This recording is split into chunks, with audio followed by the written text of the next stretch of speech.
Hello friends, for today's video I'm going to be tier ranking some popular fantasy romance books and series. I typically read fantasy, just regular old fantasy. I love regular old fantasy. It's my go-to genre. It's the thing that I pick up the most frequently, but I do like dipping my toes every now and then into other subgenres and other genres. I like doing this for a number of reasons. One, sometimes it's just a nice way to break up all of the fantasy books that I read. Also, I think by reading other genres, it really highlights why I love fantasy so much. It makes me miss fantasy, but then also it can highlight the things that fantasy maybe could be better with. I think in general, romantic relationships are not necessarily the thing that fantasy is known for, but also I have said for years, and I'm sure some of you can guess what I'm about to say, and maybe you're really sick of me saying it, but I love the video game Final Fantasy X. It is one of my favorite video games of all time. The love story in that is so sweet, and for so long I have wanted to find a love story like that in book form. So I kind of went on a little bit of a quest to see, is there actually a book, or are there a lot of books that have love stories like that? And if so, I would like to read them. And then the last thing I'll say about part of why I really wanted to dive so much into fantasy romance is that I am a very character-driven reader. I love to see character interactions. I love to see character development and growth. And I find that fantasy romance, it really facilitates those interactions. It really forces the characters to reflect on their own behavior, their past trauma, what makes them tick, what kinds of things make them a better person. And I just find that fantasy romance can really zero in on those elements of characters and their interactions. The biggest way I'm able to figure out what I want to pick up in other genres is through Book of the Month. So I just wanted to take a second to thank them for working with me on today's video and also let you know a little bit about their service. So I think a lot of you are aware, because a lot of you are also readers and they're just such a staple within the community, that Book of the Month is an online book subscription service where you have 5 to 7 books to choose from every single month for an affordable price. They're always brand new, they're always hardcover, and they really emphasize both emerging authors and the authors that a lot of us are aware of. So you're going to find a huge variety in the books that they offer. And for me, what's great is I'm pretty in the know about fantasy, but I tend to not know all that much about what's popular and what I should check out in other genres. And because of the fact that their service is so curated and they have a staff and team of people that are reading through so many different books constantly, they're able to sift through a lot of it and bring to you the books that are going to be talked about within each genre. Since this video is primarily focusing on things to do with romance, I will say I do get a lot of my romance books from Book of the Month, and the 2 books that I got this month would be The Last Love Note. Let those tears flow, you will be quickly won over by this widowed single mom learning to let love back into her heart. And then we also have the book This Spells Love. Be careful what you wish for. An attempted memory wipe of a bad ex leaves a young woman a stranger to her best friend. If you yourself are not necessarily looking to pick up any romance though, of course, like I was saying, they have a variety of other books. Another great thing is Book of the Month has since started an audiobook service as well. So each month you can put your credit either toward one of their hardbacks, or you can pick up an audiobook. And you also have access to a catalog of audiobooks and a catalog of some of their hardbacks from previous months as well. If you're interested in checking out Book of the Month, you can get your first box for $9.99 using the code GOBBLE. With all that said, now on to our fantasy romance tier ranking. I am going to go through quite a few books on this little quest of mine. I actually have read more fantasy romance than I realized. So I'm going to go through the list of books very quickly in no particular order, and then we'll start in the middle and we'll branch our way out into the outer tiers, because I like starting with the middle of the road feelings and then getting into the extremes. Also, I'm not going to go in depth with the synopses or anything like that. I'm just going to be tier ranking. I'm just going to be placing things and questioning my decisions along the way because I'm really indecisive. That's why I don't rate books, because I second guess myself too much.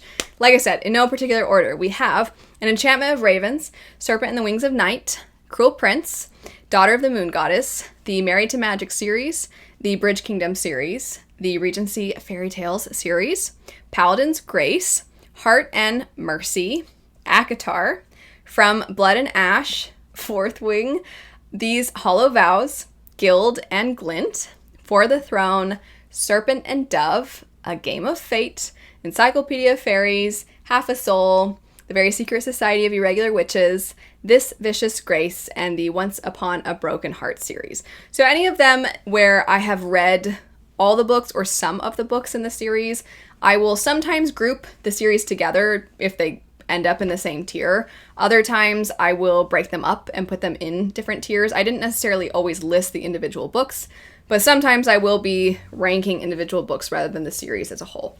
So starting in the middle, and that very thing I was just describing is true for the first one I'm going to say, which would be the Queen of Nothing. This is the third book in the Cruel Prince, or I guess technically Folk of the Air trilogy, and it's my least favorite in the trilogy. I didn't hate the book, but I didn't love the book, so it's just here right in the middle. The Undertaking of Heart and Mercy, it's going in this third tier as well. I guess I'll explain really quick my reasoning for each of the tiers. The third tier is very much just like, it's fine. So I don't have strong feelings either way. I don't really hate it. I don't really love it. I wasn't extremely disappointed. I wasn't mad. I wasn't filled with glee. There's no strong emotions. It's just, right in the middle. And then tier 2 is like, oh, I really liked that. And that's basically it. Like, oh, I really like that. But it's not my favorite. It's not my favorite. It's not something I'm gushing over constantly. Tier 1 is gushing constantly. I'm like, oh, these are so good. I love them so much. They're so cute. Or, yeah, I don't know. I really like this couple. And whatever. I really like it. I really, really like it. Better way to describe it is escaping me. I really like it. It's so good. Tier 4 is, this really wasn't for me. And then tier 5 is, I'm surprised this is for anyone. So those are the tiers. So anyway, I've gone through my first two, Queen of Nothing and Heart and Mercy. And to reiterate, they're just like, oh, that's fine. Heart of the Sun Warrior, I would say, is in this tier as well. I liked aspects of this. I really like the world and the way it's described. It feels so beautiful and lush and vivid, but I also felt like some of the tropes in this are, it's not just that they've been used a lot, it's that they didn't really do anything new. In fact, they kind of fell into the territory of being a little cliche at times. So while I overall liked the world, I found that Heart of the Sun Warrior, I was hoping for a little bit more with this sequel. Similar things can be said about Long Shadow. This is in the Regency Fairy Tale series. I loved the first one, so unsurprisingly, you're going to see that one up high later. But this one was my least favorite in the Regency Fairy Tales. I might just need to reread it.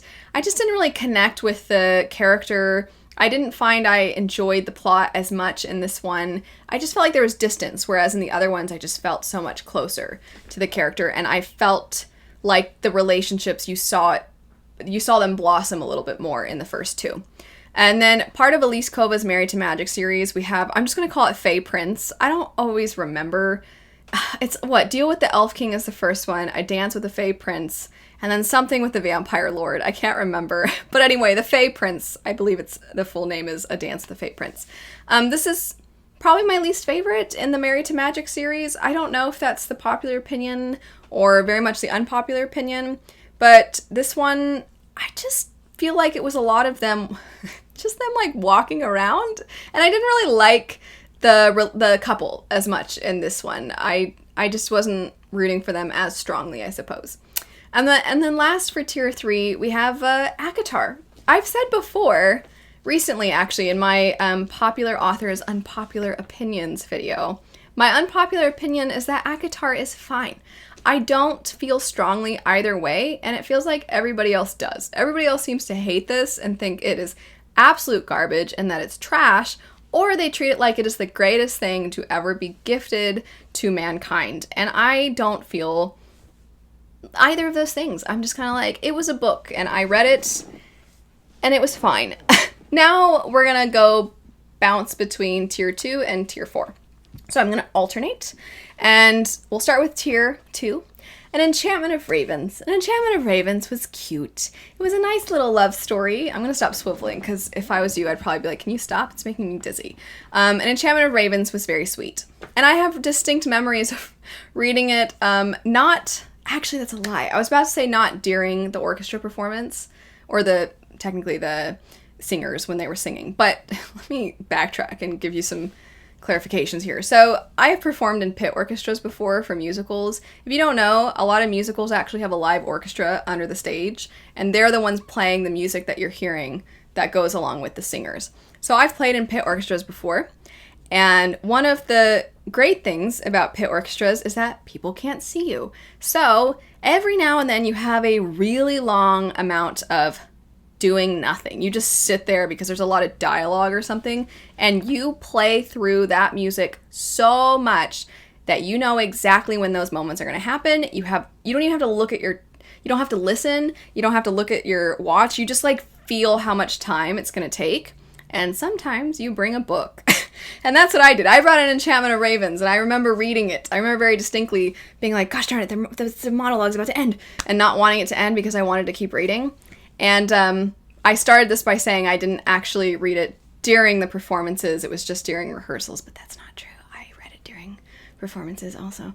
But I didn't miss my entrances. It's not like I was supposed to come in and I was reading my book. It was a long story for an Enchantment of Ravens. Anyway, it's sweet. It's cute. That's my point. Serpent and the Wings of Night. Not necessarily sweet and cute. It's a little bit steamier. I quite liked this one. I do get the hype. I think part of what made this one a little bit stronger for me is that I really feel like we had time to get to know the main character before you saw her and the love interest interacting, and this made a big difference because then she stood out on her own. She had a distinct personality. She felt like her own person, and then I understood more. And you also, I should say, got to know the love interest a little bit before it felt like they started to have feelings for one another. So I liked that quite a bit about this one. Plus, I thought the world and the lore was pretty fun. I'm putting Cruel Prince in tier 2. I don't know if I like it quite as much as some of the others that I have in tier 2, but I did enjoy it. I like the descriptions. I like this world. I like how lush and vivid everything is, so this one's going in tier 2. Bouncing now to tier 4. From Blood and Ash. I didn't really like Poppy, and I really didn't like Hunt. I don't know why everybody has their own tastes, I suppose. And apparently Poppy tastes like honeydew. That's what I remember pretty vividly. And I'm like, no, she doesn't. Unless she eats like a lot of it. Maybe. But no, it just wasn't for me. I didn't think they were sexy. I didn't think sometimes it's like, it feels like the characters are trying too hard and their banter doesn't work. And it works for other people, it just doesn't work for me. So that one didn't really work for me. I'm putting Fourth Wing in tier 4 for pretty similar reasons. Except for Fourth Wing is ridiculous.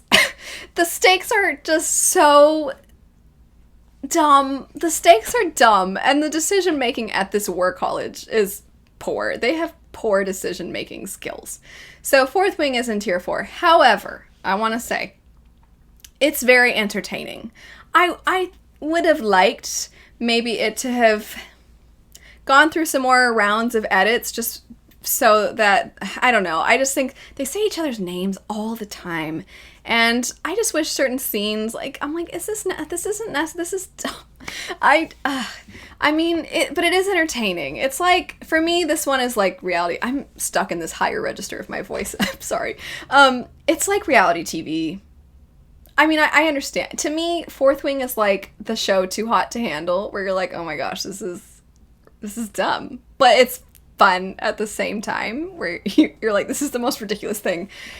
I don't know if anyone's seen that show, but that's what Fourth Wing reminds me of. Switching back to tier 2, I'm going to say Paladin's Grace by T. Kingfisher. It's not my favorite T. Kingfisher. It's also not my favorite fantasy romance, but I liked the characters in this. I liked the world. I think T. Kingfisher's funny. I like her writing style. And I liked that both the love interests seemed very distinct, and I liked that we got a lot of both of them. It didn't feel like we got one, and then we don't really know the other person as much as anything except for the love interest, so it felt like both the characters were fleshed out.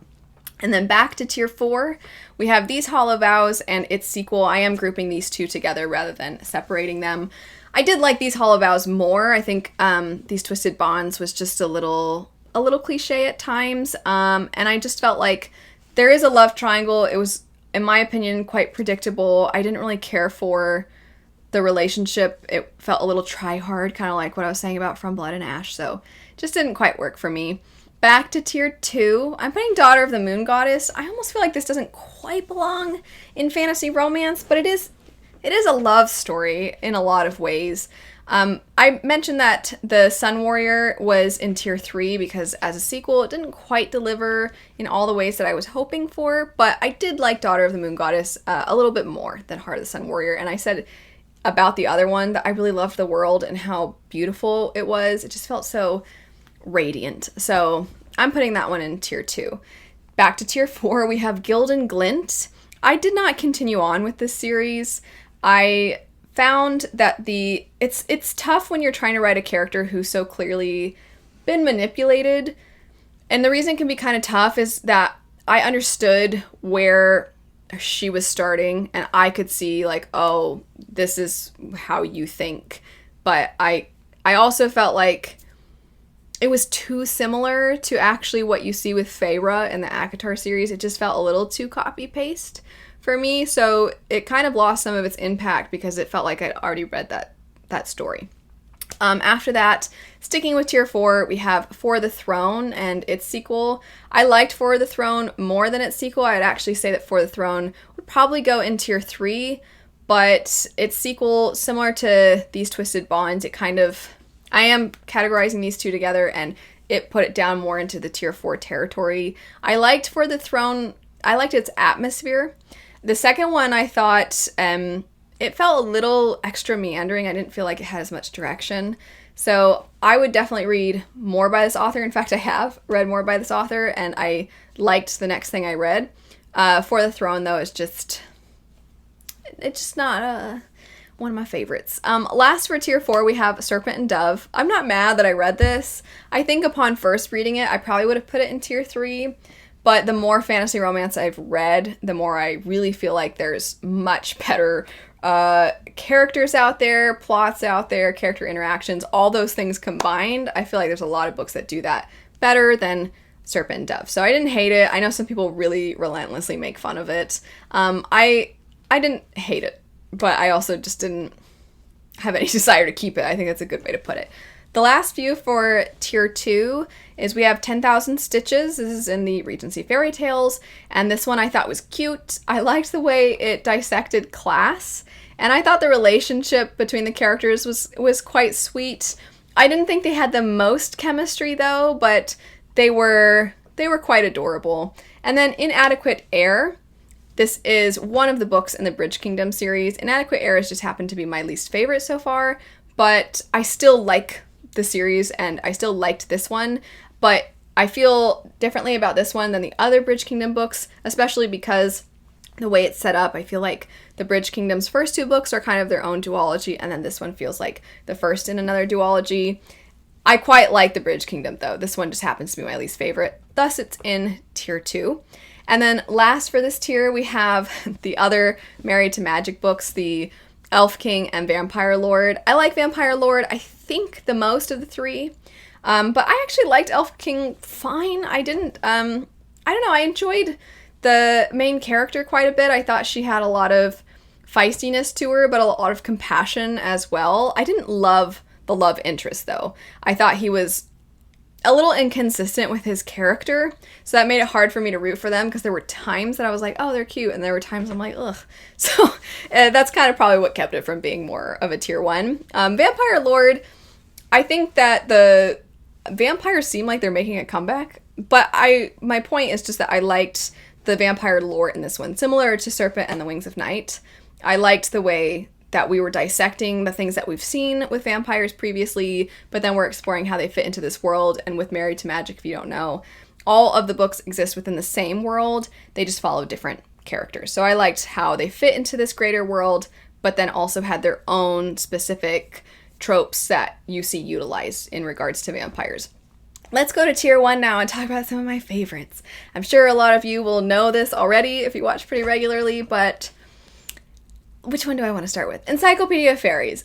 Does this one count as fantasy romance? I'm not sure, but I love it. I love I don't always like the journal entry format, but I really liked this character's voice, so I really liked the journal entry format that we got in this story. The love interest can be quite obnoxious, but they're kind of endearing. And they're very much like opposites attract, because the main character is such an introvert, and they're so charming, and they talk to everybody, but they also are kind of aggravating, because they get out of doing stuff because they're so charming, and I just liked their dynamic, but I also just enjoyed the book as a whole. I liked the folklore side of the fae that you see in this. I liked the academic, very studious nature of the main character, so I really liked Encyclopedia Fairies.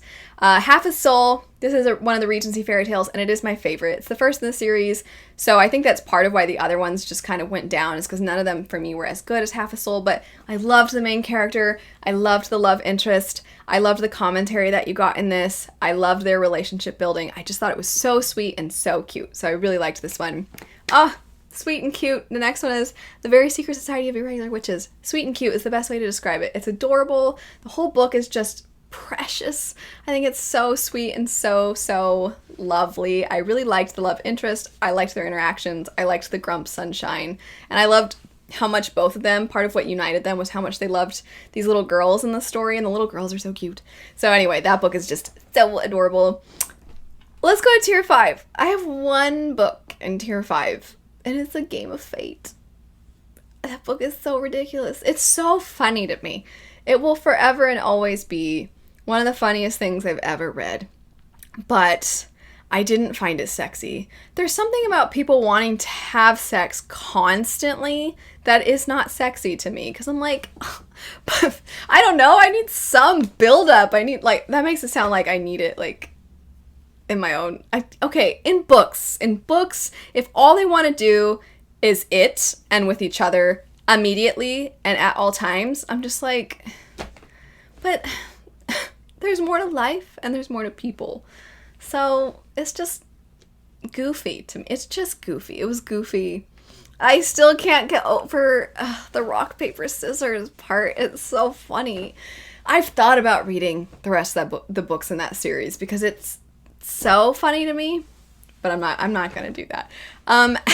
Back to tier 1, Wicked King. This is the second book in the Cruel Prince series. It's my favorite in the series. I loved that one. I love the twists and turns. It's really not, it almost doesn't belong on this list because it's so political and it's so much about the scheming, and I loved that. So I don't really love the romantic parts of it. I just loved that book. So it's in tier 1.